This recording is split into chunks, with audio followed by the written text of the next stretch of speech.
আসসালামু আলাইকুম রহমতুল্লাহ। আশা করি সকলেই ভালো রয়েছেন। শুরুতেই আমরা 1 আওয়ার স্টাডিকে ধন্যবাদ জানাবো, কারণ 1 আওয়ার স্টাডি আমাদেরকে মাত্র 15 দিনের মধ্যে HTML, CSS, বুটস্ট্র্যাপ শেখার মতো একটি সুবর্ণ সুযোগ করে দিয়েছে। সম্পূর্ণ কোর্স জুড়ে আমি আপনাদের সাথে রয়েছি Shafiqul Islam, full stack web developer, instructor of 1 hour study. আজকে আমাদের 12তম ক্লাস। আজকে আমরা শিখব সিএসএস লেআউট সম্পর্কে। আমরা জানি ওয়েবসাইট যখন আমরা বানাতে যাব সবসময় আমাদেরকে লেআউটটা সবচেয়ে বেশি ফলো করতে হবে। এই লেআউটটা কি, লেআউট কিভাবে কাজ করে এই বিষয় নিয়েও আমরা HTML এ শিখেছিলাম। সিএসএস এর মধ্যে এটা নিয়ে আমরা বিস্তারিত কিছুটা শিখব। এরপরে লেআউট সম্পর্কে জানার জন্য সিএসএস এর বেশ কিছু প্রপার্টি রয়েছে, যেমন CSS flex layout, CSS grid রয়েছে, সিএসএস টেবিল রয়েছে, রুবি রয়েছে, বেশ কিছু বিষয় রয়েছে। মূলত আমরা আজকের ক্লাসের মধ্যে সিএসএস ফ্লেক্স সম্পর্কে জানবো। সিএসএস ভেরিয়েবল নামে একটি গুরুত্বপূর্ণ ফিচার রয়েছে যা দিয়ে অনেক কাজ সহজে সেরে ফেলা যায়, সেটাও আমরা শিখে ফেলবো আজকের ক্লাসে। এরপরে সিএসএস ক্যালকুলেটর একটি সিস্টেম রয়েছে যেটা দিয়েও খুব রেসপন্সিভ ওয়েবসাইট বানিয়ে ফেলা যায়, পরিমাপের ক্ষেত্রে খুব ভালো আমাদেরকে সহযোগিতা করে বা সুবিধা তৈরি করে দেয়। এটা নিয়েও আমরা আজকে ক্লাসে আলোচনা করব। ওভারঅল আজকের ক্লাসে অনেক বিষয় শেখার থাকবে, অনেক বিষয় জানা থাকবে। সবাই ধৈর্য ধরে সম্পূর্ণ ক্লাসটিতে উপভোগ করবেন, আশা করা যায় ভালো কিছু নিতে পারবেন ইনশাল্লাহ। সো শুরু করা যাক। আমরা চলে যাচ্ছি আমাদের ডেস্কটপে ক্লাস 12 নামে একটি ফোল্ডার করেছি। এখান থেকে ভিএস কোডে ওপেন করব। ভিএস কোডে ওপেন করার পরে প্রতিনিয়ত আমরা যেটা করি আর কি, index.html নামে একটি ফাইল তৈরি করে ফেলবো, index.html। এরপরে এর মধ্যে আমাদের একটি বেসিক স্ট্রাকচার প্রয়োজন হবে। এরপরে আমাদেরকে একটি সিএসএস ফাইল আমাদের এখানে যুক্ত করতে হবে।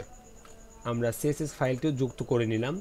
সিএসএস ফাইল যুক্ত হয়ে গেলে আমাদের উচিত হবে একবার চেক করে নেওয়া এটা আমাদের সঠিকভাবে লিঙ্কিং করা হয়েছে কিনা, এটা আমাদের একবার চেক করে নেওয়া উচিত।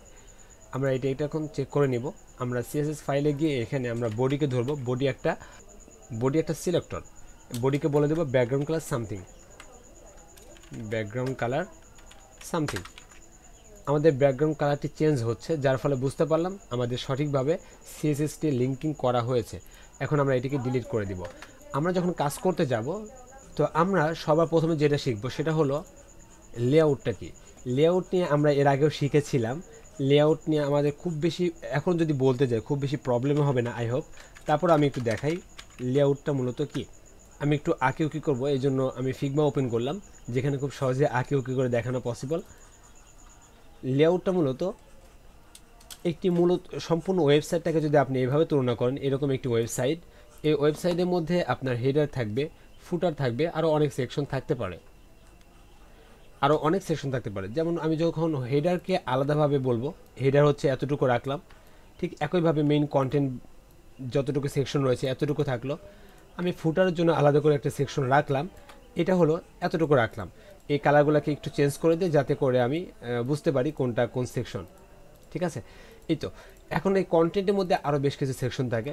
এটা হলো সাইড বার, আর এটা হলো আমাদের মেইন কন্টেন্ট এরিয়া, বা এটাকে বলা হয় আর্টিকেল বার বলা যেতে পারে। আর সম্পূর্ণ জায়গা মিলে মূলত এটাকে বলা হয় মেইন এরিয়া।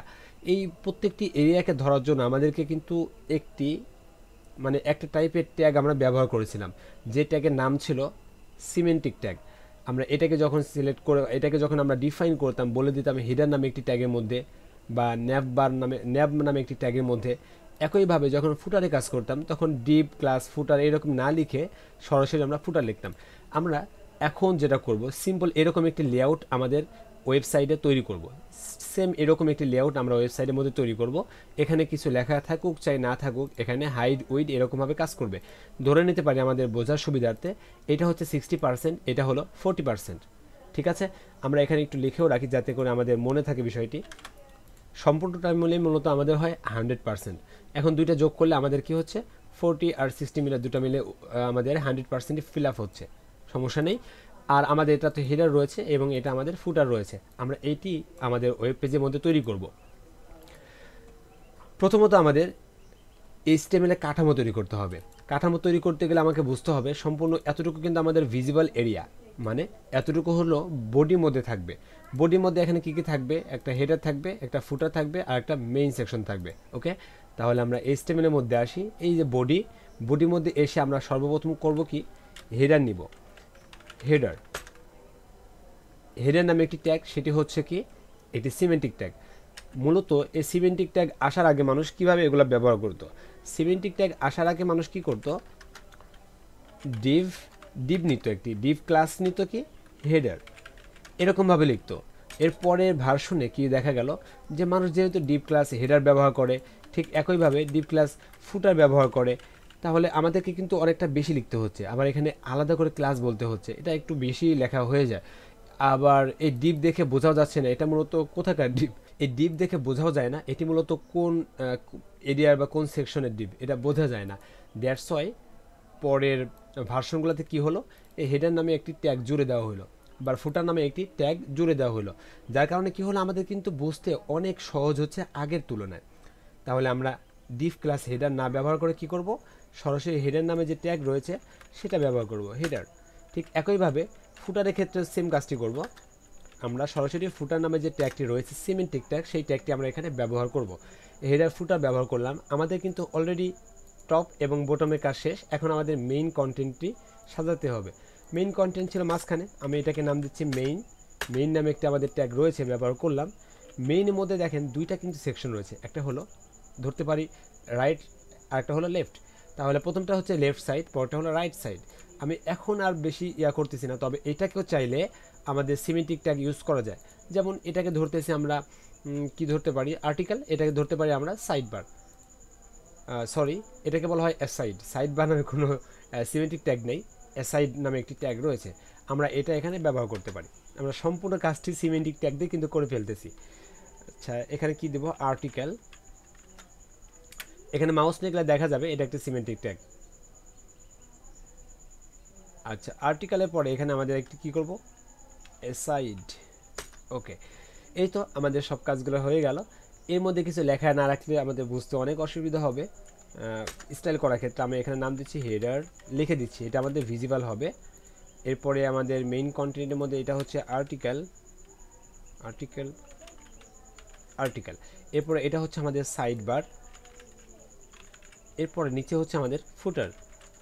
সেভ করলাম, সেভ করে এখন আমাদের যেটা ছিল সেটা দেখি, দেখা যাচ্ছে হেডার, আর্টিকেল, সাইড বার, ফুটার।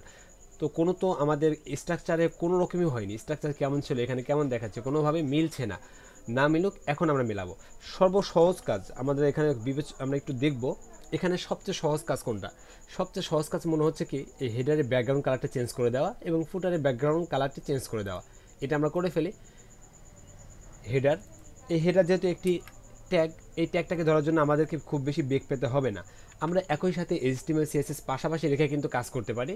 আমরা এটা অবস্থা থাকা অবস্থায় কি করব, এই যে এই পাশে একটি আইকন দেখা যাচ্ছে, এটাতে ক্লিক করব। এটাতে ক্লিক করে দেখা যাবে এপাশে একটি সেকশন, এপাশে একটি সেকশন চলে আসলো। এখানে HTML দেখব আর এখানে আমরা CSS লিখব। এটাতেও আমাদের কোড লেখা অনেক সহজ হয়। আমরা এখান থেকে সহজে কপি করব, এখানে পেস্ট করে দিয়ে খুব সহজে আমরা কাজগুলো করতে পারবো। ওকে, এটা যেহেতু আমাদের ট্যাগ সিলেক্টর, আমাদের কোনো ডট দিতে হবে না, আমাদের কোনো হ্যাশ দিতে হবে না, সরাসরি হেডার। আর ব্যাকগ্রাউন্ড কালার কি হবে, ব্যাকগ্রাউন্ড কালারটি কপি করে নিয়ে আসতেছি, এটা হচ্ছে আমাদের ব্যাকগ্রাউন্ড কালার। পেস্ট করে দিলাম, আগে একটি হ্যাশ হবে। সেভ করি, সেভ করে দেখে আসি কিছু হইলো কিনা। দেখতে পাচ্ছি হেডার কিন্তু আমাদের চেঞ্জ হয়ে গেছে। এরপরে আমাদের একই কাজ ছিল ফুটারে, তাহলে ফুটারটাকে আমরা কপি করে নিচ্ছি। ফুটারও যেহেতু ট্যাগ সিলেক্টর, এই জন্য আমাদের কোনো ডট দিতে হবে না, কোনো প্যারা নেই। এখন আমরা কি করব, ব্যাকগ্রাউন্ড কালার চেঞ্জ করব, BGC ব্যাকগ্রাউন্ড কালার। এটার কালার কি ছিল, এটা কালার দিয়েছিলাম আমরা আর একটু লাল। আচ্ছা এটা আমরা হ্যাশ দিয়ে এটা আমরা বসিয়ে দিলাম, আমাদের কালারটি হয়ে গেল। আমাদের হেডার এবং ফুটার কিন্তু কাজ শেষ মোটামুটি। আরও একটি জিনিস আমাদের দেখতে হবে, হেডারে কিন্তু একটি হাইট সেট করা ছিল। আমরা যখন এটাতে সিলেক্ট করতেছি দেখতে পাচ্ছি এখানে বেশ কিছু অপশনস রয়েছে। এখানে উইড রয়েছে 886, আপনারা দেখতে পাচ্ছেন কি না আমি একটু জুম করে দেখি। ওকে, দেখতে পাচ্ছি W ফর উইড আর H ফর হাইট। আমাদের এখানে 886 এবং হাইট রয়েছে 74 পিক্সেল। আমরা এটাকে হুবহু ফলো করতে হবে এটা না, আমরা মোটামুটি 100 পিক্সেল মাপ দিয়ে রাখি। আচ্ছা আমরা এটা ক্লোজ করে দিলাম। এখানে হেডারে আমরা কি করব, উইড তো সব কিছু 100% নিয়েই নিতেছে, আমরা এখন হাইট দিব, HEIGHT হাইট আমরা 100 পিক্সেল দিয়ে রাখি। সেভ করলাম, আমাদের আউটপুটটা দেখে কি অবস্থা দেখেন, 100 পিক্সেল কিন্তু নিয়েছে, এখানে জুম করা রয়েছে এই জন্য একটু বেশি মনে হচ্ছে। এখন ঠিক আছে। এরপরে আমাদের ফুটারের ব্যাকগ্রাউন্ড কালার একটু বেশিই হবে, এটা মানে ফুটারের হাইটটা একটু বেশিই হবে, হাইটটা দিয়ে দিচ্ছি 250 পিক্সেল। ফাইন, আমাদের হেডার ফুটার হয়ে গেল। বাকি অংশ রয়েছে আমাদের মেইন কন্টেন্ট। তো এইগুলাতে সমস্যা হচ্ছে কি, লেখার কালারগুলো কিন্তু সবগুলাই ছোট ছোট রয়েছে, মানে লেখার সাইজটা খুবই ছোট। তাহলে সব লেখার সাইজগুলোকে বড় করতে কি করব, আমরা সরাসরি বডিকেই ধরবো। বডিকে ধরে বলবো তোমাদের সবার লেখার কালার কি হবে, ফন্ট সাইজ 50 পিক্সেল। সব লেখাগুলো বড় হয়ে যাবে স্বাভাবিক। এখন হইলো আমাদের মেইন কন্টেন্টের কাজ। এই মেইন কন্টেন্টকে ধরলাম, হেডার যেহেতু সবার আগে সবার উপরে রাখলাম, ফুটার সবার নিচে রাখলাম। এটা আগে পরে দিলেও কোনো সমস্যা হবে না, বাট আমাদের যখন পরে আবার এডিট করতে আসবো, পরিবর্তন করতে আসবো, তখন যেন আমাদেরকে অতিরিক্ত খুঁজতে না হয়, এটাও আমাদেরকে খেয়াল রাখতে হবে। প্রথমত হেডার ছিল, হেডার রাখলাম, সরি। এরপরে আমাদের ফুটার ছিল, ফুটার রাখলাম। মাঝখানে ছিল আমাদের মেইন, এখানে আমরা মেইন রাখবো। মেইনটাকে আমরা ব্যাকগ্রাউন্ড কালার দিয়ে আমরা একটু চেক করতে পারি কি ঘটতেছে।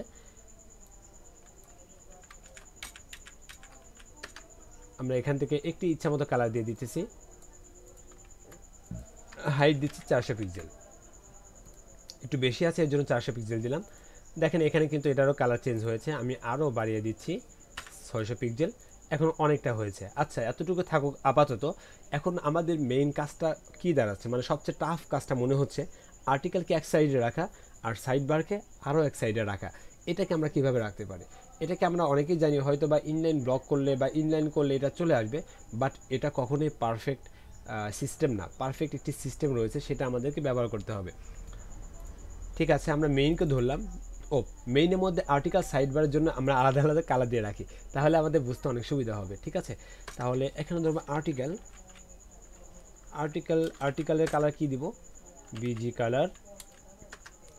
বিজি কালার আমরা এখান থেকে বানিয়ে দিচ্ছি কালারটি। এই একটি কালার দিলাম। ঠিক একইভাবে এসাইডের ব্যাকগ্রাউন্ড কালার কি হবে, ব্যাকগ্রাউন্ড কালার দিব একদম ব্লু কালার, এরকম একটি কালার দিয়ে দিলাম। কালার দুটি চলে আসলো, এটা উপর নিচে রয়েছে। আমরা যদি এখান থেকে হাইট উইথ সেট করি, হাইট আমাদের এখানে কি ছিল, আমাদের ডিজাইনটা ফলো করলে বুঝতে পারবো। ডিজাইনটা হাইট কিন্তু 100% ছিল, যতটুকু জায়গা ফাঁকা থাকে সব, কিন্তু উইথটাতে আমাদের 60-40% ছিল। তাহলে এখানে যদি আমি আর্টিকেলকে বলি তোমার উইথ কতটুকু হবে, উইথ হচ্ছে 60%। কি ঘটে দেখি, এটা 60% হচ্ছে, বাট সাইড বারটা পাশে আসতেছে না। এখন এ সাইড যেটা রয়েছে এটাকে বলি উইথ 40%, তাও সামনে আসবে না। এখন এই দুইটাকে যদি বলি যে তোমাদের কি হবে, ডিসপ্লে ইনলাইন ব্লক করে দেবো বা ডিসপ্লে ইনলাইন করে দেবো, ডিসপ্লে ইনলাইন ব্লক করলাম, এবং নিচেটাকে সেমভাবে আমাদের ইনলাইন ব্লক করতে হবে। কি হলো, আমাদের পাশাপাশি কিন্তু এখনো আসেনি। ঠিক আছে, তাহলে এটাতে কোনো মতো আমরা কাজটা করতে পারতেছি না। আমাদের তাহলে সেকেন্ড অপশনে যেতে হবে। সেকেন্ড অপশনটা কিভাবে করতে পারি, আমাদের দেখতে হবে কি যে এই দুইটা জিনিস কার মধ্যে র্যাপ করা রয়েছে।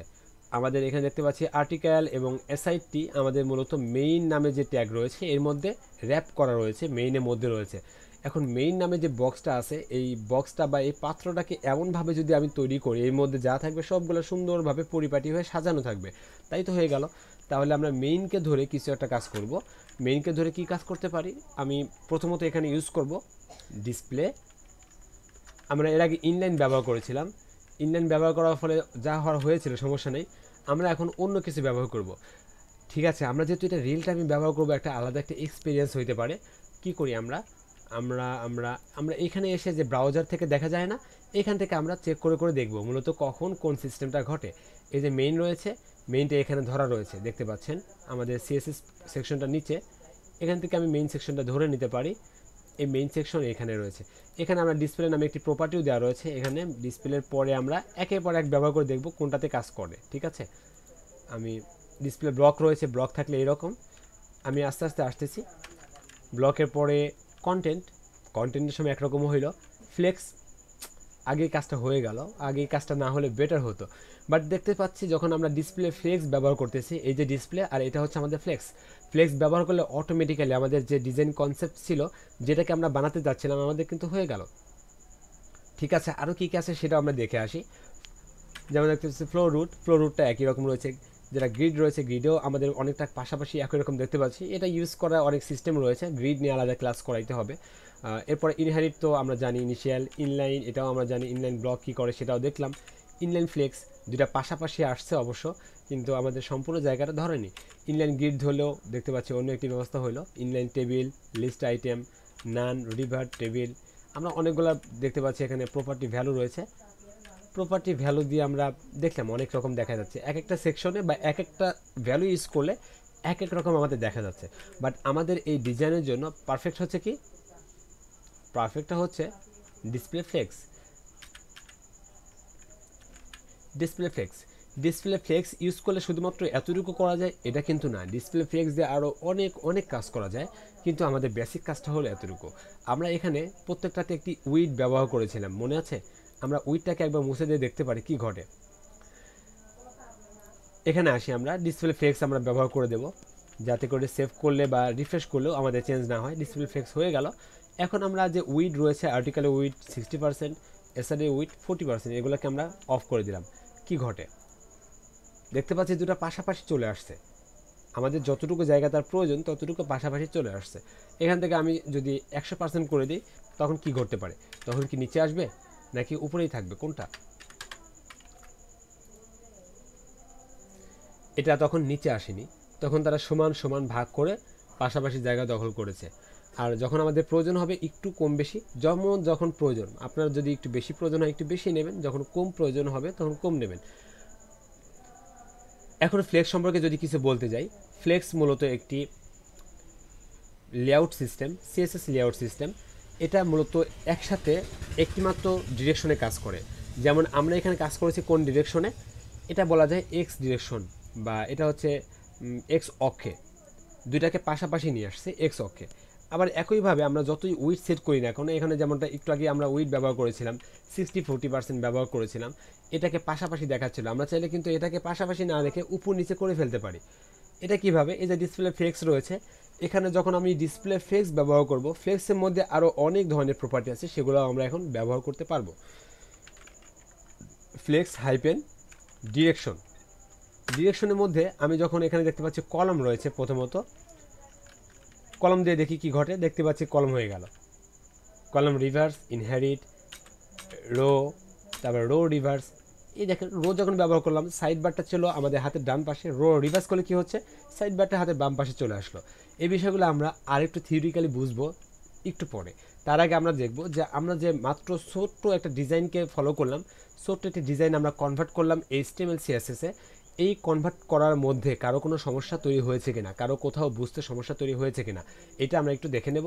দেখি কারো কোনো সমস্যা কিনা, আপনারা অ্যান্সার করতে পারেন, আমার সাথে কথা বলতে পারেন, একটু লিখেও দিতে পারেন। আমরা এইখানে মাত্র 2 মিনিট সময় নেব। 100% দিলে অর্ধেক দেখায় কেন? মূলত ডিসপ্লে ফেস করলে সবসময় তারা পাশাপাশি রাখার চেষ্টা করে, যতটুকু সম্ভব তারা চেষ্টা করে না নিচে নিয়ে আসতে। আপনার অনেক থাকলেও তখনও নিচে নিয়ে আসবে না। আরও একটা প্রপার্টি আছে, ওই প্রপার্টিটা ইউজ না করলে, যখন আমরা ফ্লেক্স ইউজ করব 100% ইউজ করলে ওরও যতটুকু ক্ষমতা, পাশাপাশি দুটারই কিন্তু সমান ক্ষমতা, তখন দুজনেই সমান সমান অর্ধেক জায়গা ভাগ করে নিয়ে থাকতেছে। বাট এখানে আমরা যখন আরও একটি প্রপার্টি আছে কিছুক্ষণের মধ্যে দেখিয়ে নিচ্ছি আমি এখনই, এটা যখন ইউজ করব তখন দেখা যাবে কি, তখন আর 100% ইউজ করলে সে 100%ই নেবে। সেটা হলো ফ্লেক্স যখন ইউজ করলাম, এখানে আমরা 100% দিয়ে দিচ্ছি, 100%, এবং এখানেও 100%। এরপরে দেখা যাচ্ছে এখানে অর্ধেক অর্ধেক জায়গা নিয়েছে। এখন এখান থেকে আসি আমরা মেইনকে ধরবো। এই যে মেইনে আসার পরে আমরা এখান থেকে ফ্লেক্সের মধ্যে র্যাপ নামে একটি অপশন রয়েছে। আমরা ওয়ার্ড র্যাপ, আমাদের টেক্সট এডিটরের মধ্যে কিন্তু ওয়ার্ড র্যাপ নামে একটি সিস্টেম ছিল, যেটাতে কি হতো, এই যে লাইনগুলো দেখা যাচ্ছে না, এই লাইনে বাকি অংশগুলো অনেক ভিতরে রয়েছে, বোঝা যাচ্ছে না, দেখেন অনেকটা কিন্তু ভিতরে রয়েছে। আমরা চাই যে এই লাইনটা যেখানেই শেষ হোক না কেন, লাইনটা যেন ভেঙে ভেঙে দেখায়। এটার জন্য কি করতে হয়, ভিউ থেকে নিচে এসে ওয়ার্ড র্যাপ নামে একটি অপশন রয়েছে, যেটার শর্টকাট Alt+Z। এটা সিলেক্ট করলে কি হচ্ছে, আমাদের লেখাগুলো ভেঙে ভেঙে সব লেখাগুলো আমাদের এক চোখে দেখার সিস্টেম তৈরি হচ্ছে, একটি সিস্টেম সুন্দর। তো এটা আমরা এখানে ব্যবহার করতে পারি। সেটা কি, ফ্লেক্স র্যাপ যখন আমরা র্যাপ ইউজ করব, তখন দেখা যাবে যে যার যতটুকু আমরা জায়গা দিয়েছি সে সম্পূর্ণ জায়গা দখল করবে, তারপরে যত হবে নিচে নিচে মানে যেভাবে যার অর্ডার আসা দরকার সেভাবে আসবে। এখন প্রথমটা দেখেন, এই ওয়ার্ড র্যাপ রাখা অবস্থায় প্রথমটাকে আমরা কতটুকু পার্সেন্ট দিয়েছিলাম, 100%। এখন এটাকে 100%ই রাখলাম, তারপর এটাকে কত দিয়েছিলাম 100%, এটাকে আমরা ধরেন 60% দিলাম, 60%। এখন আমি অ্যাসেটটাকে ডুপ্লিকেট করলাম, ডুপ্লিকেট এলিমেন্ট। এখন পরের এলিমেন্টটা দেখতে পাচ্ছি 60% রয়েছে, এই জন্য নিচে আসছে। পরের এলিমেন্টটাকে যদি আমি ধরি এবং এখানে বলে দিই উইড হচ্ছে কত হবে 40%, দেখা যাবে তখন পাশাপাশি চলে আসছে। এটা এতটাই রেসপন্সিভ, ডিজাইন করার সময় মোবাইল স্ক্রিনে দেখার জন্য সবচেয়ে সুবিধা তৈরি করে দেয় এই ডিসপ্লে ফ্লেক্স। আমাদের কম্পিউটারে বিগ স্ক্রিনে যদি একটি ওয়েবসাইট সুন্দর দেখা যায়, ঠিক একইভাবে মোবাইলের ছোট্ট স্ক্রিনেও আমাদের ওয়েবসাইটটাকে দারুণ একটি লুক দেয় আমাদের এই ডিসপ্লে প্রপার্টিগুলো, ঠিক আছে। তো আমরা মূলত এখানে সিম্পল একটি ডিজাইন করেছি, আপনাদের টাস্ক থাকবে এই ডিজাইনটি হোমওয়ার্কের মধ্যে করে ফেলা। আমরা এরপরে আসি, আমরা রিফ্রেশ করে দিই। এখন যে বিষয়টি আমাদের জানতে হবে ডিসপ্লে ফ্লেক্সের মধ্যে, এখন আসবো আমরা সিএসএস ভ্যারিয়েবলের মধ্যে। ভ্যারিয়েবলের পরে ক্যালকুলেটর দেখাবো, তারপরে আমরা সিএসএস লেআউটের ফ্লেক্সের ব্যবহার নিয়ে আমরা আরও বিশদে আলোচনা করব একটু পরে। আমরা এই কোডগুলোকে সুন্দর করে কমেন্ট করে রাখবো, তাহলে আমাদের পেজে আর কিছুই দেখা যাবে না ফাঁকা। এখন আমরা এখানে নতুন করে কাজ করা শুরু করব, এগুলাকেও আমরা এখান থেকে কমেন্ট করে রাখতে পারি। তো কমেন্ট তো করবো, এখানে বেশ কিছু কালার আমরা ব্যবহার করেছি, এই কালারের ব্যবহারগুলো আমি আপনাদেরকে দেখাবো হচ্ছে সিএসএস ভ্যারিয়েবলের মাধ্যম দিয়ে। যা কিছু একটা ভ্যারি করে, কিছু একটা জিনিস বহন করে, তাকে ভ্যারিয়েবল বলা হয়। একটি হাঁড়ি আর কি, ওই হাঁড়ির মধ্যে যখন আপনি পানি রাখবেন তখন সেটা পানির পাত্র, আবার যখন আপনি অন্য কিছু রাখবেন তখন সে অন্য কিছুর পাত্রই হবে। ওখানে যা ইচ্ছা তাই রাখা যায়, আবার সেটাকে আপনি যদি ঢেলে দেন, আপনার পাত্রের মধ্যে যা ছিল সেটাই কিন্তু ওখান থেকে বের হবে। মাছ রাখলে মাছ বের হবে, সাপ রাখলে সাপ বের হবে, এই আর কি। তো ভেরিয়েবলটা মূলত যা কিছু একটা জিনিস ভ্যারি করে। আমরা এখানে দেখতে পাচ্ছি একটি কালার, দুটি কালার, তিনটি কালার, চারটি কালার এবং পাঁচটি কালার আমরা পাঁচটি জায়গায় নিয়েছি। এই পাঁচটি কালার আমরা যদি চেঞ্জ করতে চাই তাহলে কি করতে হবে, সব জায়গায় কালারগুলো চেঞ্জ করতে হবে। আমি একটা কাজ করি যে এখানে পাঁচটি হেডিং নেই, কিসের মধ্যে নিব, আর্টিকেলের মধ্যে নিই। আর্টিকেলের মধ্যে আর্টিকেল না থাকলে মানায়, আর্টিকেলের মধ্যে আমি H1 নিচ্ছি, প্রথমত লরেম নাম্বার দেব 01, ঠিক একইভাবে 02, এরপরে 03, ঠিক আছে। এখন আমরা H2 নিব, H3 নিব। এটা আমাদের খুব সহজ একটি সিস্টেম মনে হচ্ছে, বাট এর থেকে কঠিন একটি অবস্থানও কিন্তু আমাদের তৈরি হতে পারে। সেক্ষেত্রে আমরা ভেরিয়েবলটাকে কীভাবে ইউজ করতে পারি সেটাই মূলত আমি দেখাতে যাচ্ছি। তো এখানে তিনটি ব্যবহার করেছি আমরা, H1, H2, H3। আমি এখানে H1 নিলাম, H1 এর কালার দিলাম কালার হোয়াইট, এরপরে H2 কালার দিচ্ছি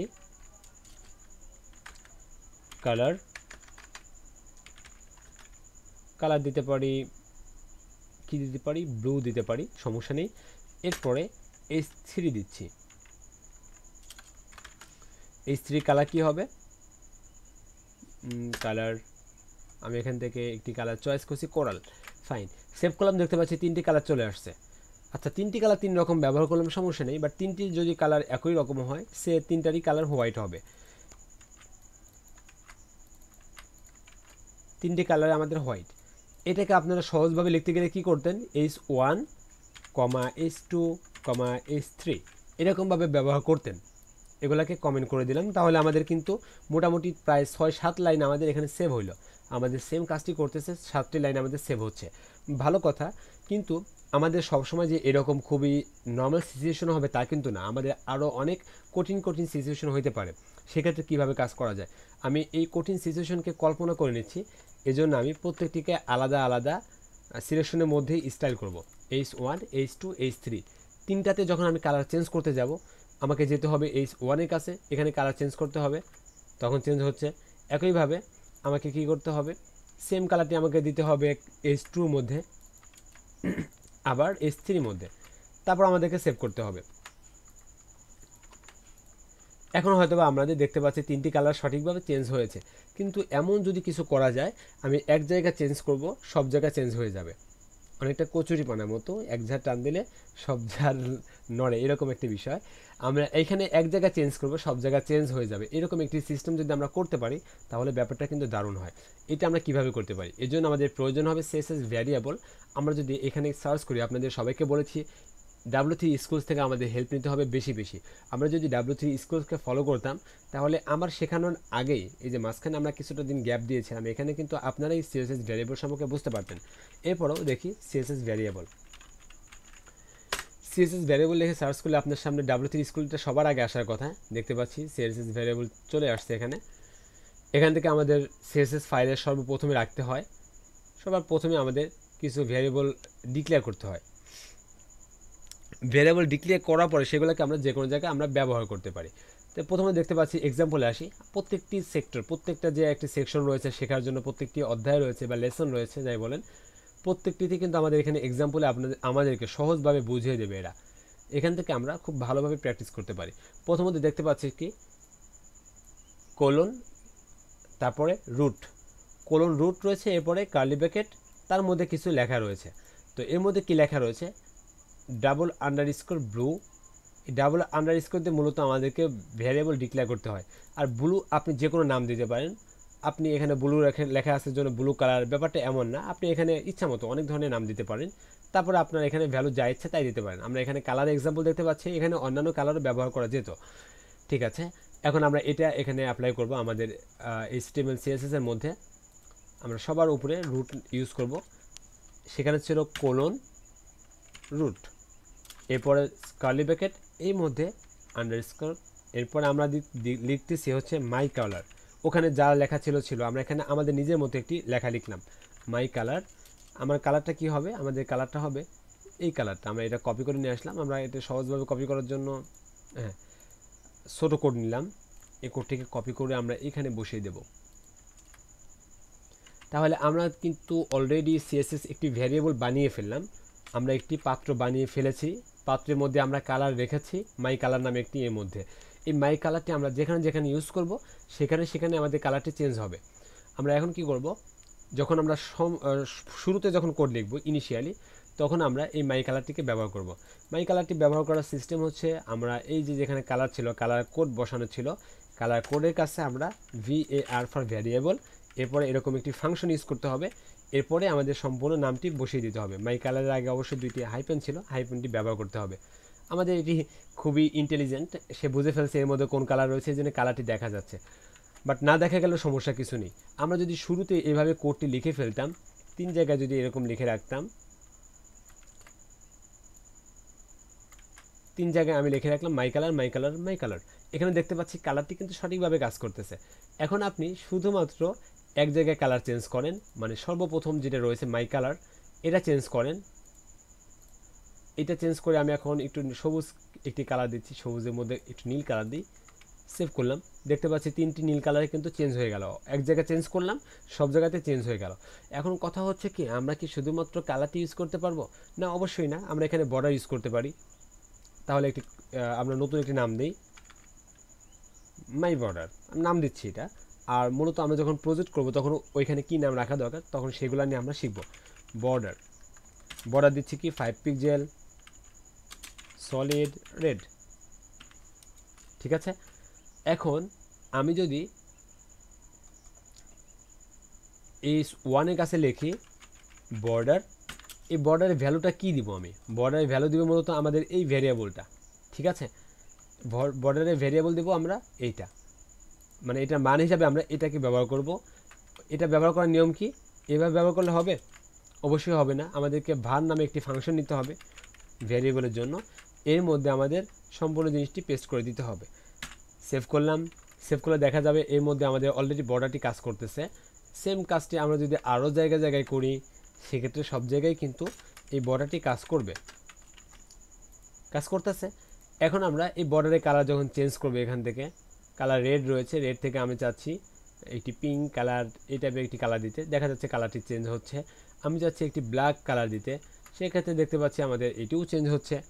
ঠিক আছে, আমরা এখানে বক্স শ্যাডো ব্যবহার করতে পারি, বক্স শ্যাডো। তাহলে এটার নাম দিতে পারি কি শ্যাডো। আচ্ছা, বানান ভুল আছে, শ্যাডো। এখন বলে দিচ্ছি শ্যাডোর জন্য আমাদের কয়েকটি মান দিতে হয় একসাথে।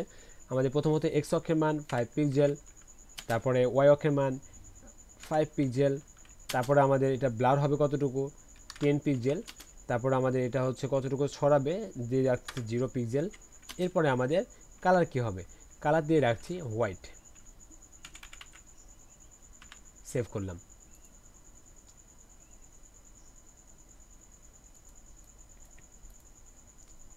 কালারটি দেখতে পাচ্ছেন কিনা, ঠিক আছে। এই তো আমাদের সেভ করা হয়ে গেল। শ্যাডো নামে আরও একটি ভ্যারিয়েবল নিয়েছি, এটি আমরা ব্যবহার করব কয়েক জায়গায়। প্রথমত এই ওয়ানের মধ্যেই ব্যবহার করলাম বক্স শ্যাডো। এখানে প্রপার্টি নাম আপনাকে সঠিকভাবে দিতে হবে, শুধুমাত্র ভ্যালুর কাছে আপনি নিজের ইচ্ছা মতো একটি নাম ব্যবহার করে সেটি আপনি এখানে ব্যবহার করতে পারবেন। শ্যাডো দেখতে পাচ্ছি এখানে কিন্তু শ্যাডোটি সঠিকভাবেই কাজ করছে। আপনি শ্যাডো মানটি আরও বাড়িয়ে দিলে আপনি ব্যাপারটি খুব ভালোভাবে ক্লিয়ার হবেন।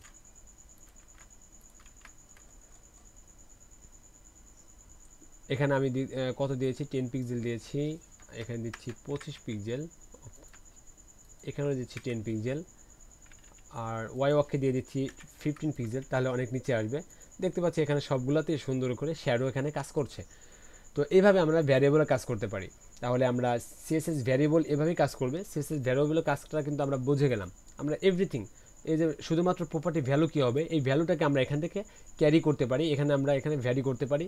এটা আমরা জায়গায় জায়গায় ব্যবহার করতে পারি। এখান থেকে এক জায়গায় চেঞ্জ করলে সব জায়গাতে এটা চেঞ্জ হইতে থাকবে। এটাই মূলত আমাদের সবচেয়ে বড় সুবিধা।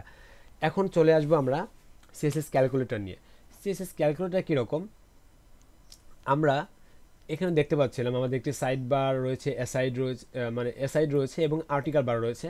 এখানে আমরা 50% দেখতে পাচ্ছি।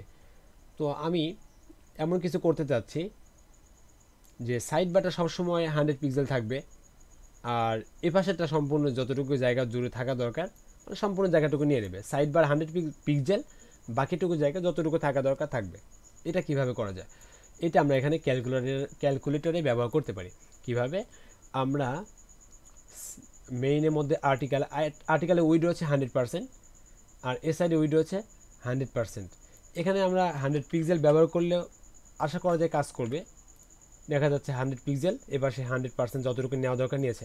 আমার স্ক্রিন যত ছোটোই হোক যত বড়ই হোক, এই সাইড বারটা 100 পিক্সেল রয়েছে, আর আমাদের যে আর্টিকেল ছিল সেটা আমাদের যতটুকু জায়গা থাকা দরকার ততটুকু জায়গা সে রয়েছে, সম্পূর্ণ জায়গা জুড়ে রয়েছে। আমি এখানে আরেকটু বাড়িয়ে দিচ্ছি 150 পিক্সেল।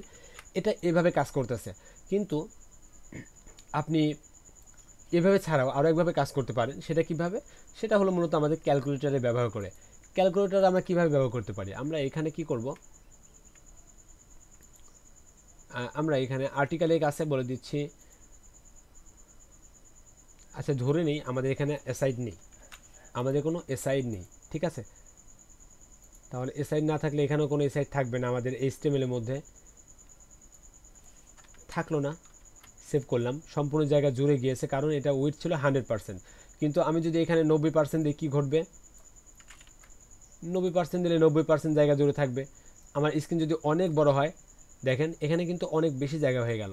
কিন্তু এই অবস্থায় আমি চাচ্ছি যত বড় স্ক্রিন হোক সবসময় এখানে 100 বা 150 পিক্সেল জায়গা ফাঁকা থাকবে, বাকি অংশ আমাদের যে গ্রিন ব্যাকগ্রাউন্ড রয়েছে অর্থাৎ আর্টিকেল বার রয়েছে সে দখল করবে। আবার দেখা যাচ্ছে অনেক ছোটো স্ক্রিন আসলে এখানে জায়গা আরও কম থাকবে, ঠিক আছে। তো এই অবস্থা আমরা কি করতে পারি, এখানে তো কোনো এলিমেন্টই নেই যেটাকে আমরা উইথ দিব, এটা তো করতে পারতেছি না। এটা কিভাবে করা যায়, আমরা এখানে কোনো পিক্সেলও ইউজ করতে পারতেছি না যে 750 পিক্সেল দিব এখানে। এটা করলে কি হবে, এটা আমাদের রেসপন্সিভ হবে না। মানে মোবাইল স্ক্রিনের জন্য কেমন হবে, আবার কম্পিউটার জন্য দেখা যাচ্ছে এই পাশে অনেকটুকু জায়গা ফাঁকা থাকবে, বাট আমরা চাচ্ছি কি এই জায়গাটুকু মূলত 150 পিক্সেল ফাঁকা থাকবে। এটা করার জন্য আমাদেরকে ক্যালকুলেটর খুব ভালো সহযোগিতা করবে। এটা কিভাবে ইউজ করতে হবে, CALC এই নামে একটি ফাংশন রয়েছে যেটাকে ক্যালকুলেটর বলা হয়। এখানে আমরা কি করব, আমাদের টোটাল উইথ যেটা রয়েছে টোটাল উইথকে আমরা কল্পনা করতে পারি 100%, রাইট। তো এখানে আমরা 100% ইউজ করব, 100%। এখন ক্যালকুলেটরের কাজ কিন্তু যোগ বিয়োগ গুণন ভাগ এইসব কাজ করা। তো এখন ক্যালকুলেটরের মাধ্যম দিয়ে আমরা 100% থেকে বিয়োগ করব কত, 150 পিক্সেল, ঠিক আছে, 150 পিক্সেল। বিষয়টি বোঝা গেছে কিনা একটু জানাবেন। ক্যালকুলেটর নামে একটি ফাংশন নিলাম যার মধ্যে আমরা 100%-এর সাথে বিয়োগ করলাম, 100% থেকে বিয়োগ করলাম 150 পিক্সেল। তাহলে কি হবে, এপাশে 50 পিক্সেল 150 পিক্সেল বাদ যাবে, যতটুকু জায়গা থাকা দরকার ততটুকু জায়গা সে দখল করবে। সেভ করলাম, দেখতে পাচ্ছি আমাদের কাজটি কিন্তু খুব সহজভাবেই হয়ে গেল। যত বড় স্ক্রিনই হোক তখন 150 পিক্সেল, যত ছোট স্ক্রিনই হোক তখনও সে 150 পিক্সেল জায়গা ফাঁকা রেখে নিজের জায়গা দখল করতেছে। এই সিস্টেমটি আমাদের ক্যালকুলেটরের মাধ্যমে করলাম। আরও আমাদের যত পরিমাপের জায়গা রয়েছে সব পরিমাপের জায়গাতেই আমরা ক্যালকুলেটরের ব্যবহারটি করতে পারবো। ইভেন আমরা হাইট ইউজ করতে পারবো, উইড ইউজ করতে পারবো, সব জায়গাতেই আমরা এই ক্যালকুলেটরের ব্যবহারটি করতে পারবো। যেখানে আপনার পরিমাপের কাজ আছে সেখানে আপনি ক্যালকুলেটর ইউজ করতে পারবেন। সে আপনি এখানে ফন্ট সাইজ রয়েছে 36 পিক্সেল, আপনি এখানে ক্যালকুলেটরের মাধ্যমে যোগ করবেন। ক্যালকুলেটরের মাধ্যমে আপনি এখানে 15 পিক্সেল প্লাস 16 পিক্সেল সেভ করলাম। দুটা মিলে আমাদের যা যোগফল হওয়ার কথা সেটাই কাজ করতেছে। আমাদের এখানে ক্যালকুলেটর কাজ করতেছে কিনা দেখি। এটা আমরা পরেরটুকু মুছে দিই, মুছে দিলে কিন্তু লেখার সাইজগুলো অনেক ছোট হয়ে যাবে, বুঝতে পারলেন? তো এরকম অনেক সময় আমাদের প্রয়োজন হয় কন্ডিশনাল কাজের ক্ষেত্রে আমাদের ক্যালকুলেটর ব্যবহার খুব বেশি প্রয়োজন হয়। আজকে ক্লাসের মধ্যে আমি মূলত খুব দুটা গুরুত্বপূর্ণ ফিচার, আধুনিক সময়ে সবচেয়ে বেশি ব্যবহারযোগ্য এই সকল জিনিস ক্যালকুলেটর, এরপরে ভ্যারিয়েবল, দুটা দেখালাম। পাশাপাশি আমরা সিএসএস লেআউট সম্পর্কে জানতে গিয়ে সিএসএস ফ্লেক্স নিয়ে কিছুটা আলোচনা করলাম। আমি সিএসএস ফ্লেক্স নিয়ে আরও একটু আলোচনা করব। তার আগে এই যে মাত্র যা শিখলাম এটা নিয়ে আপনাদের থেকে একটু রিভিউ নেব। ঠিক আছে, এখন আমরা ফ্লেক্স নিয়ে আরও একটি মজার খেলা খেলব। তো ফ্লেক্সের মাধ্যম দিয়ে আমরা একটি লেখা বা একটি কন্টেন্টকে অথবা একটা ছোট্ট এলিমেন্টকে এই 9টি সেকশনের যে কোনো এক জায়গায় আমরা পাঠিয়ে দিতে পারি। সে ধরে নেন আপনি একটি লেখা রয়েছে অথবা আপনি একটা ছোট্ট বল রয়েছে, ঠিক আছে, একটি বল, একটি এত বড় বক্স, মূলত এতটুকু বক্স, সম্পূর্ণ এরিয়া জুড়ে একটি বক্স। আমি বক্সটিও আঁকে দিচ্ছি এখানে। এ হচ্ছে আমাদের বক্স। এই বক্সের মধ্যে একটি বল রয়েছে, বলটাকে আপনি যে কোনো পজিশনে রাখতে পারবেন। এই বলটাকে আপনি কোথায় রাখতে হবে? এই বক্সটার ঠিক মাঝখানে রাখতে চাইলে কয় নাম্বারে? 5 নাম্বারে। আমি একটু অপাসিটি হালকা কমিয়ে দিই যাতে করে আমরা সহজে বুঝতে পারি কয় নাম্বার এটা। এখন বলটা আছে কয় নাম্বারে? 5 নাম্বারে। আমরা যখন এখানে রাখবো তখন কয় নাম্বারে রয়েছে? 2 নাম্বারে।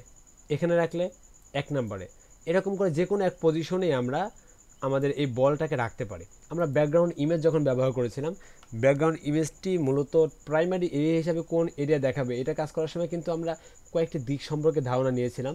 যে হচ্ছে এটা ছিল কি, এটা মূলত ছিল তখন রাইট বটম, তাই না?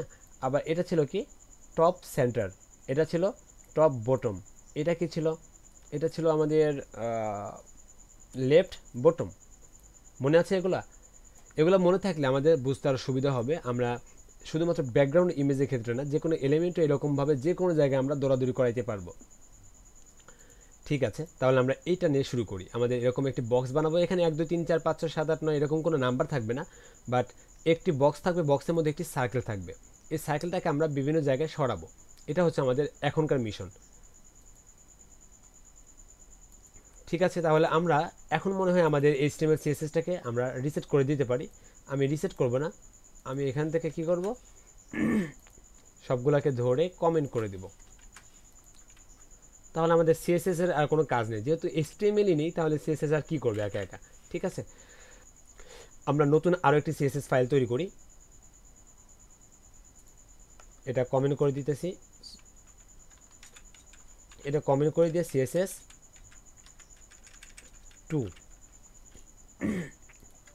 CSS2 ফাইল তৈরি করলাম। CSS2 ফাইলটি রয়েছে আমাদের এইখানে, দেখতে পাচ্ছেন আশা করি আপনারা। CSS2 এখানে লিঙ্ক রয়েছে কিনা এটাও চেক করবো। আমরা বডিকে ধরবো, বডিকে ধরার পরে ব্যাকগ্রাউন্ড কালার বিজি কালার, আমরা এখান থেকে যে কোনো একটি কালার দিব।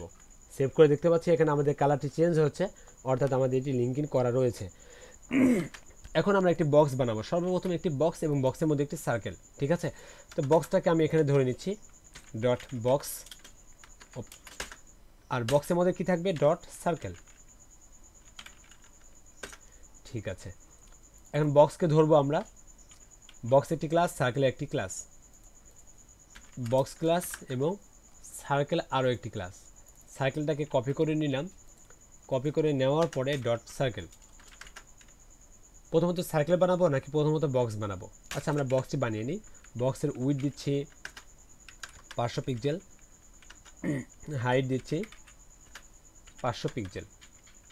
আমরা এইটাকে এখন সার্কেল দিব। সার্কেলে উইড দিচ্ছি 150 পিক্সেল, ওয়েট আমরা কি করি, এখানে 600 পিক্সেল দিই, 600 পিক্সেল দিলে আমাদের জন্য ভালো হবে, 600। আর এখানে থাকবে 200 পিক্সেল এবং হাইট 200 পিক্সেল। সেভ করলাম। আমাদের আউটপুট কিছুই দেখা যাচ্ছে না, কারণ কি আমরা এর কোনো ব্যাকগ্রাউন্ড কালার দিইনি। আমরা এখানে একটি ব্যাকগ্রাউন্ড কালার দেবো। ব্যাকগ্রাউন্ড কালার আমরা যে কোনো একটি কালার দিয়ে দেবো। প্রথমত সাইন কালার দিচ্ছি, সাইন কালার চলে আসছে এখানে। সাইনের মধ্যে সার্কেলটা হবে রেড, ও বিজিসি রেড হবে। তাহলে আমরা এটা ব্যাকগ্রাউন্ড কালার সাইন না দিয়ে আমরা এখানে গ্রিন দিই। গ্রিন দিলে আমাদের জাতীয় পতাকার সাথে কিছুটা সামঞ্জস্য হবে। কালারটি সম্ভবত খুব গাঢ় হয়েছে, এখন মেবি কিছুটা ঠিক আছে, কিন্তু সার্কেল হতে হবে। সার্কেলের জন্য কি করতে হবে আমরা সকলেই জানি, বর্ডার রেডিয়াস ইউজ করতে হবে। Border radius 50%। সেভ। আমাদের সার্কেলটা কিন্তু পারফেক্টলি হয়েছে। আমরা জাতীয় পতাকা বানাতে চাইলে হয়তো বা আর একটু উইডটা বাড়াইতে হবে, এটা আমরা পরে করব। আপাতত আমরা এই সেকশনটাকে জায়গায় জায়গায় ঘোরানো শিখে, সরাইতে শিখে, ঠিক আছে। এখন এটা দেখতে পাচ্ছি এই বর্তমান রয়েছে বলটা কয় নাম্বার পজিশনে, 1 নাম্বার পজিশনে। আমরা 2 নাম্বার পজিশনে কী করে নেব, 3 নাম্বার পজিশনে কী করে নেব, এটা এখন দেখার বিষয়। আমরা হয়তো অনেকে চিন্তা করে ফেলেছি, এখানে আমরা যদি কি করি, মার্জিন অটো করে দিই, মার্জিন অটো, তাহলে আমাদের বলটা মাঝখানে আসবে, ফাইন। বাট উপর থেকে নিচ দিকে মাঝখানে নিয়ে আসেন তো। এখানে আপনি খেয়াল করতে পারেন কীরকম, আপনি এখানে আরও একটা অটো দেবেন। মানে আমরা তো জানি এখানে দুইটা ভ্যালু দুইটা দিকে কাজ করে, দুইটা এক্সিসে কাজ করে। তাহলে প্রথমটা অটো, পরেরটা অটো, কিন্তু এটা অটো দিলে কাজ করবে না। তাহলে আপনি কি করতে পারেন, আমি জানি এখানে 600 পিক্সেল হাইট, তাহলে উপর থেকে 200 পিক্সেল বাদ দিলে 200 পিক্সেল, তাহলে দেখা মার্জিন দিচ্ছি কেন,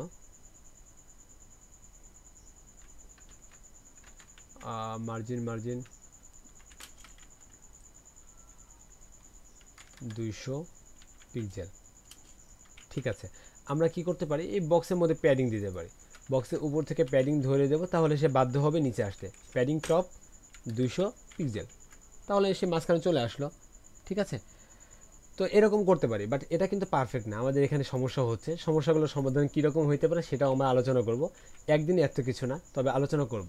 এখন আমাদের বক্সটাকে কীভাবে সব জায়গায় আমরা দৌড়াতে পারি বা ঘুরাইতে পারি, এটার জন্য আমাদের মাত্র যেটা শিখলাম ডিসপ্লে ফ্লেক্স, সেটা ইউজ করব। ডিসপ্লে ফ্লেক্স ইউজ করলাম। দেখা যাচ্ছে আমাদের বলটি মাঝখানে কিছুটা চলে আসছে। আমরা মার্জিন অটো দিয়ে ব্যবহার করেছি, ফ্লেক্স অটো দিয়েছি, মাঝখানে চলে আসছে। আমরা এখন মার্জিন অটোটি মুছে দেব, লেখাটি কিনারে চলে আসলো। এখন আমরা এইখানে লিখে এখানে আউটপুট দেখা আমাদের জন্য বিরক্তি হতে পারে। আমরা ব্রাউজার থেকে ইন্সপেক্টে যাব, এখানে আমরা মূলত বিভিন্ন ধরনের ভ্যালু চেঞ্জ করে করে দেখব কাহিনী কি ঘটে। বডির মধ্যে আসতেছি, বক্সটাকে সিলেক্ট করলাম। আমি এখন বক্সের মধ্যে যেটা রয়েছে সার্কেল, এটাকে নাড়ার আগে আমি শুধুমাত্র বক্সকে নাড়াচাড়া করব, দেখেন কি ঘটে। ডিসপ্লে ফ্লেক্স ব্যবহার করেছি। এখন আমি ফ্লেক্স সম্পর্কিত আরও অনেক প্রপার্টি রয়েছে, সেগুলো ব্যবহার করতে পারবো।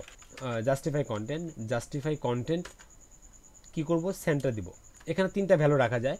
ইনিশিয়ালি থাকে স্টার্ট, আমরা যখন এটা করলাম এখানে আমাদের সাজেশন কিন্তু চলে আসলো।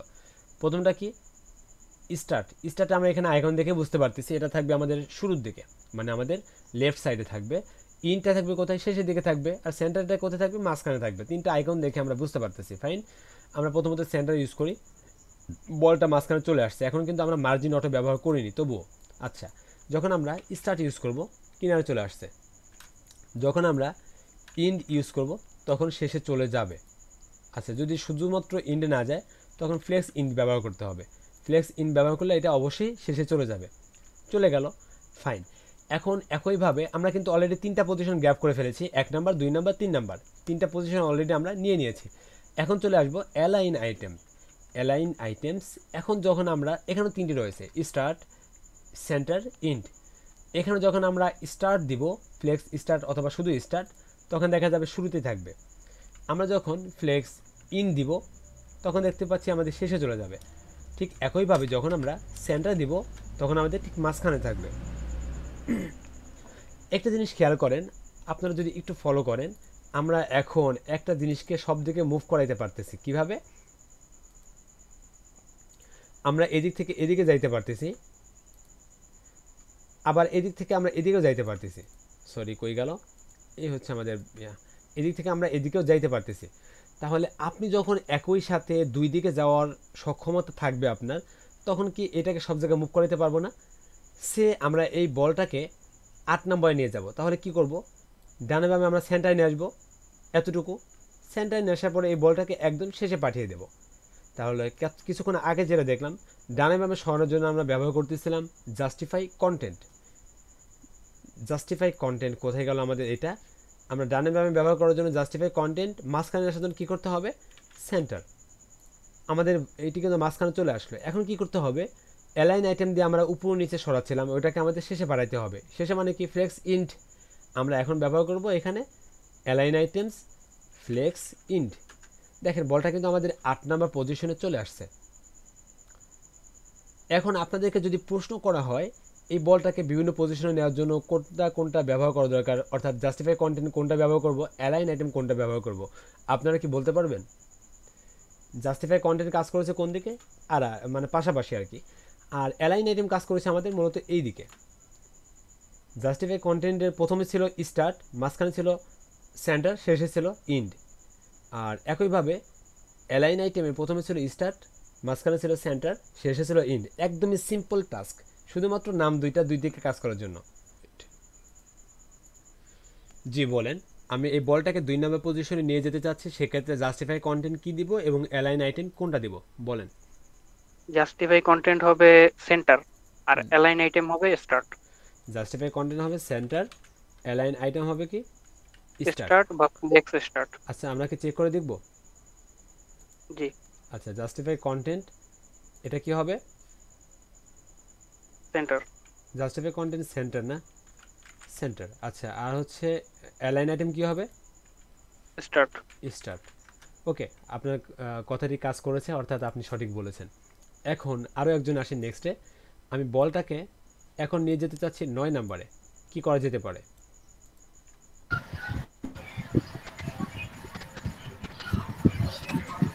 Justify content.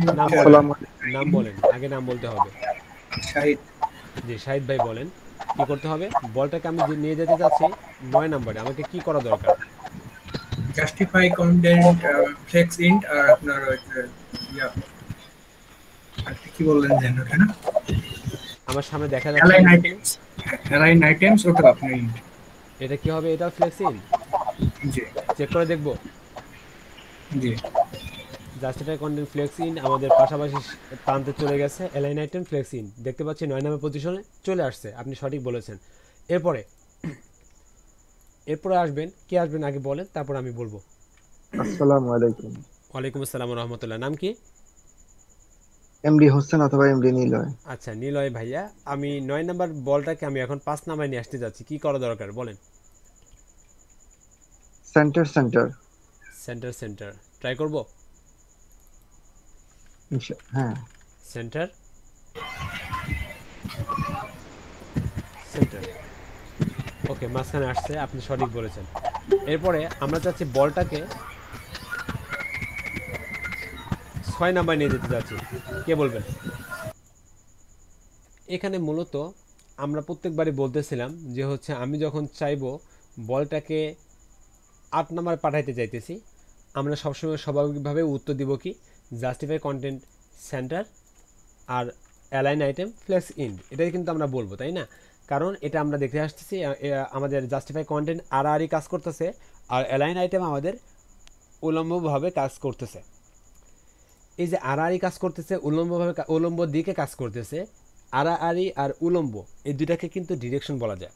এটা হলো আমাদের এক্স অ্যাক্সিস আর এদিকে হচ্ছে আমাদের ওয়াই অ্যাক্সিস। ঠিক আছে, তাহলে এটাকে আরও একভাবে বলা যায়, একটা হলো হরিজেন্টাল, একটা হলো ভার্টিক্যালি। এটা মূলত কিভাবে কাজ করে, এটা কি, আমি এটা কেন বলতেছি?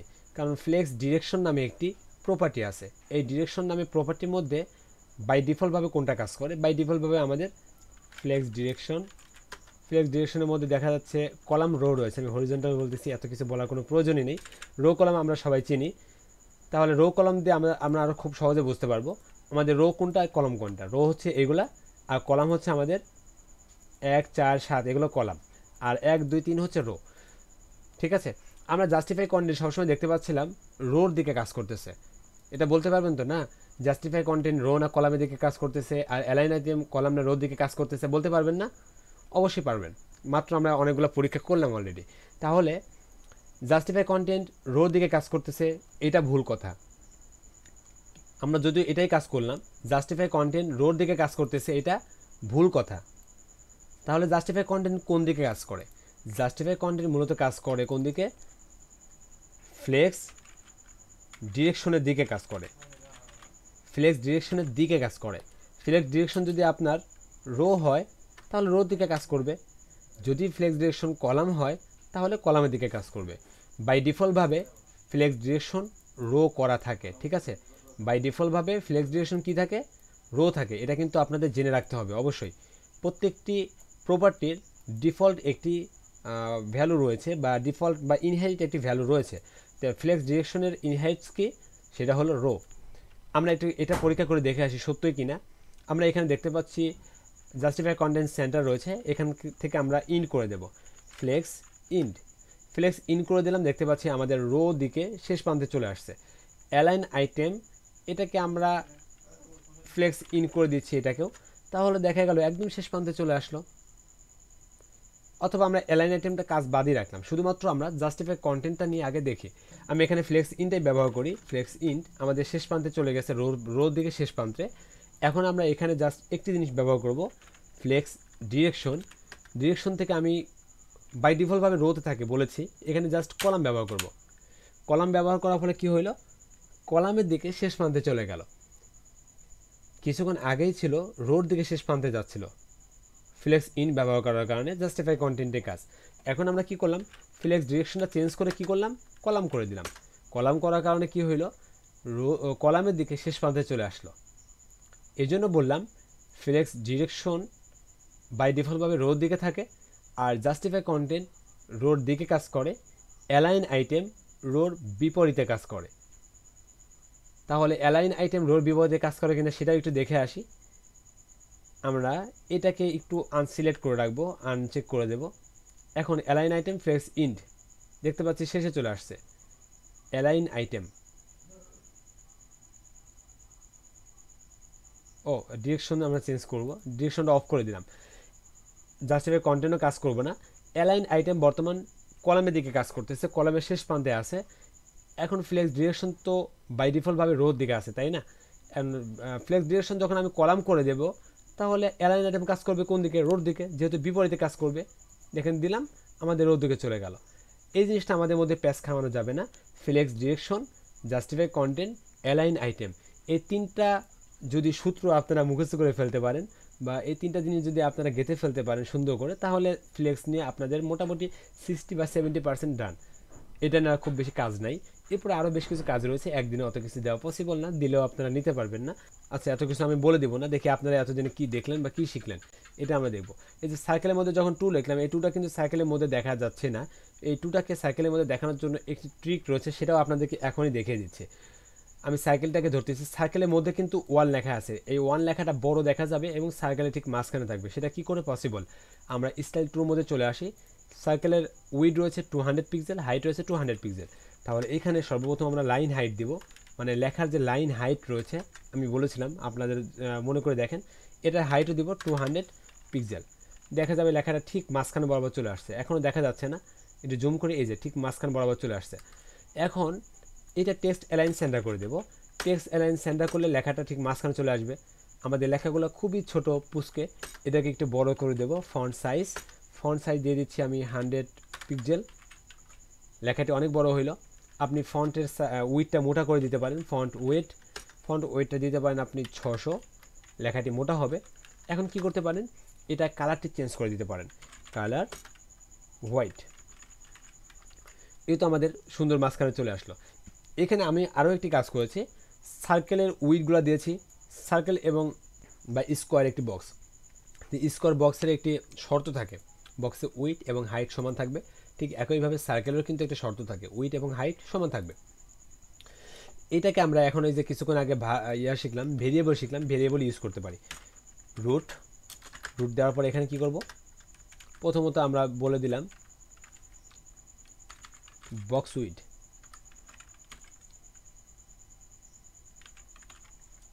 অথবা বক্স সাইজ দিয়ে দিলাম 600 পিক্সেল। এখন কি করব? এখানে আর 600 পিক্সেল সরাসরি ব্যবহার না করে এখানে var এটি একটি ফাংশন বক্স সাইজ। ঠিক একইভাবে এটাতেও তাই করতে হবে। সেভ করলাম, বক্স সাইজ ঠিক আছে, একদম ঠিক আছে। কিন্তু এখন এখান থেকে একটু বাড়িয়ে দেবো, কমিয়ে দেবো, ওইখানেও কমে যাবে। আবার এখানে আবারও বাড়িয়ে দিচ্ছি, আবার বেড়েও যাবে সমানভাবে। ওকে, এখন আসে সার্কেলের জন্য। সার্কেলে কিন্তু আমাদের তিনটা কাজ করতে হচ্ছে একসাথে। আমাদের এখানে বক্সের হাইট, বক্সের উইড, মানে সার্কেলের হাইট উইড, তারপরে এখানে আমাদের লাইন হাইটও কিন্তু সেম ভ্যালু দিতে হচ্ছে। এখন আমরা একটি ভ্যারিয়েবল বলে দিচ্ছি, সার্কেল সাইজ কত আছে, 200 পিক্সেল। এখন এখানে আমরা সেম কাজটি করব।